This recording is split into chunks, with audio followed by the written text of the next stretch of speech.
তা দেখতেই পাচ্ছ অলরেডি আমার মোরলা মাছ ভাজা হয়ে গেছে, পেঁয়াজ কাটা হয়ে গেছে, টমেটো কাটা হয়ে গেছে।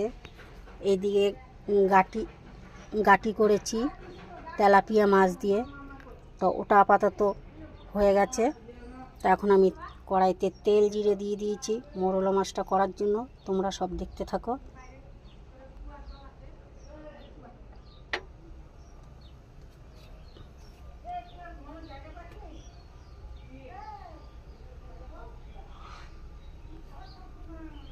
দেখো আমার জিরাটাও হয়ে যাচ্ছে। এখন আমি আস্তে আস্তে করে সব কিছু দিয়ে দেবো।